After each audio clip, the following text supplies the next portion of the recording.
આપણે એક કહેવત સાંભળીએ છીએ કે ધર્મ કરતા ધાડ પડી. નમસ્કાર, હું સતરાજી જાડેજા, મોરબી અપડેટમાં આપ સૌનું સ્વાગત કરું છું. તો આવી જ કંઈક સ્થિતિ થઈ છે આપણી સુપર ટોકીજ થી લઈ અને જે આ રેલવે સ્ટેશન વાળો રોડ છે તેની, કે જ્યાં ભૂગર્ભ ગટર માટેનું કામ શરૂ કરવામાં આવ્યું હતું, પરંતુ ચોમાસું શરૂ થઈ ગયું અને વરસાદ મોરબીની અંદર દર વખતની જેમ પાણી ભરાવા લાગ્યા અને કામ બંધ પડી ગયું, ત્યારે વેપારીઓને ભારે હાલાકી પડી છે.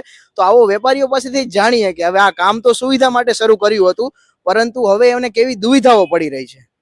હવે અમે એક સવા દોઢ મહિનાથી આ પ્રોબ્લેમ ભોગવી જ રહ્યા છે.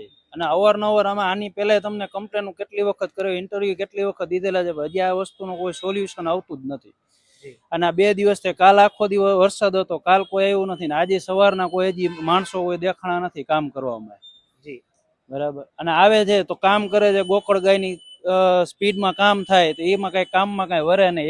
એક કુંડી પૂરી કરતા હોય તો શું થાય? આમાં આ 40 કુંડી છે, 40 કુંડીમાં 40 દી કરવાના છે હજી. આમાં કોઈ ગ્રાહક આવતું જ નથી. આ ખાડા આટલા બધા મોટા કર્યા છે, આમાં કોણ ગ્રાહક આવે? પડવાની બીક લાગે છે. બહુ તકલીફ પડે, પ્રોબ્લેમ. ગાડીઓ નો હાલે, મોટરસાયકલ નો હાલે, હાલીને આવવામાં ખાડામાં પડી જવાની બીક લાગે. બરોબર ને? ગારો કીચડ થાય છે, મચ્છર આવે છે અને કસ્ટમર આવી નથી શકતા અત્યારે. અને પાણી ભરાય છે, પાણીનું ગંદકીનું મચ્છરના હિસાબે થાય છે. અને વાહન એમાં ખાપકે છે, બરોબર છે.